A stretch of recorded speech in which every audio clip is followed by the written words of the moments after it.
చరిత్రలో ఎన్నో విధ్వంసాలు వినుంటారు. కానీ సోమనాథుడి ఆలయం యొక్క విధ్వంసం చరిత్రనే ప్రశ్నించేదిలా ఉంటుంది. చరిత్రలోకి వెళ్తే కొన్ని లక్షల మంది హిందువుల రక్తంతో ఈ ఆలయ చరిత్ర రాసి ఉంటుంది. 12 జ్యోతిర్లింగాలలో మొదటి జ్యోతిర్లింగం ఇక్కడే ఉద్భవించింది. గాలిలో తేలియాడే మొట్టమొదటి శివలింగం ఇది. స్వతంత్రానికి ముందు ఎన్నోసార్లు ఎంతోమంది ముస్లిం రాజులు ఈ ఆలయాన్ని కూల్చుతూ వచ్చారు.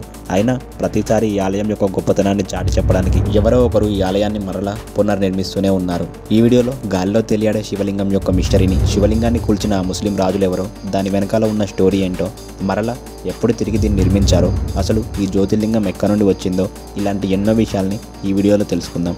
ఈ వీడియోని ఎక్కడ మిస్ కాకుండా చివరి వరకు వాచ్ చేయండి. చాలా అంటే చాలా ఇంట్రెస్టింగ్గా ఉంటుంది. వీడియోలోకి పోయే ముందు ప్లీజ్ వీడియోని లైక్ చేసి మన ఛానల్ని సబ్స్క్రైబ్ చేసుకోండి.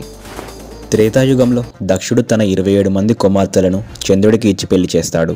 అయితే చంద్రుడు వారిలో రోహిణి అనే భార్యతోనే ఎక్కువ ప్రేమగా ఉంటున్నాడని, మిగిలిన భార్యల్ని పట్టించుకోవట్లేదని మిగిలిన 26 మంది కుమార్తెలు దక్ష ప్రజాపతికి చెప్పుకొని బాధపడతారు. దాంతో కోపం వచ్చిన దక్ష ప్రజాపతి చంద్రుడితో ఇకపై నీ వెలుగు మాయమవునుగాక అని శపిస్తాడు. దాంతో చంద్రుడి వెలుగు చిన్న చిన్నగా మాయమైపోతుంది.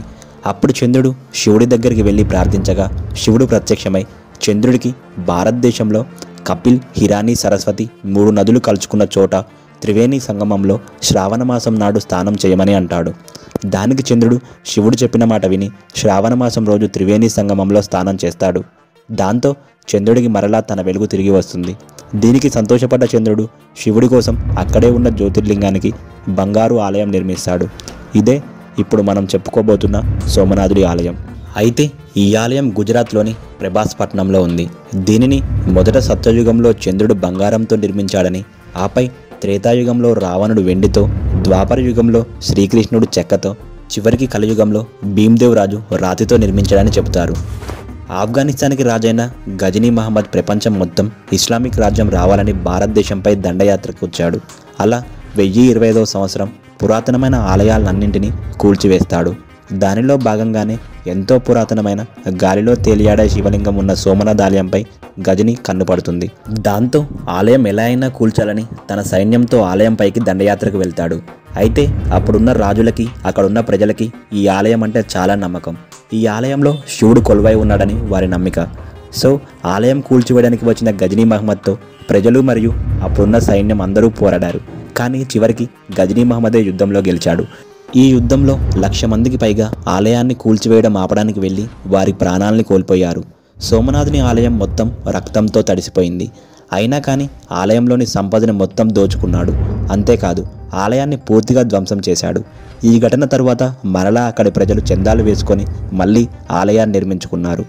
ఆపై మళ్ళీ 1299లో ఉలుగ్ ఖాన్, 1395లో ముజాఫర్ షా, చివరికి 1761లో ఔరంగజేబ్ చేత కూల్చివేయబడింది. ఎన్ని ఎదురుదెబ్బలు ఉన్నప్పటికీ ప్రతిసారి ఆలయం పునర్నిర్మించబడుతూనే ఉంది. ఇలా కొన్ని సంవత్సరాల తరువాత సోమనాథ్ ఆలయ ప్రస్తుత నిర్మాణం భారతదేశానికి స్వతంత్రం వచ్చిన వెంటనే సర్దార్ వల్లభాయ్ పటేల్ నేతృత్వంలో 1951లో పునర్నిర్మించబడింది. ఈ పురాతన ప్రార్థన స్థలానికి కొత్త శకానికి గుర్తుగా అప్పటి భారత రాష్ట్రపతి డాక్టర్ రాజేంద్ర ప్రసాద్ ప్రారంభోత్సవం చేశారు. శిల్పకళా వైభవం, చాళుక్యుల శైలిలో నిర్మించిన ఈ ఆలయం అరేబియా సముద్ర నేపథ్యంలో ఉత్కంఠభరమైన దృశ్యాలు మరియు యాత్రికులు మరియు పర్యాటకులను ప్రశాంతమైన వాతావరణాన్ని అందిస్తుంది. ఈ ఆలయానికి ఒక ప్రత్యేక గుర్తింపు ఉంది. ఈ ఆలయానికి వేరే మతస్థులు ఎవరూ రాకూడదు. ఒకవేళ ఎవరైనా సందర్శించాలి అనుకుంటే ఖచ్చితంగా ఆలయం బోర్డు యొక్క పర్మిషన్ తీసుకోవాల్సిందే. ఇది ఫ్రెండ్స్ ఈ ఆలయం యొక్క చరిత్ర. ఈ వీడియోని లైక్ చేయండి. మరిన్ని మిస్టరీస్ కోసం మన ఛానల్ని సబ్స్క్రైబ్ చేసుకోండి.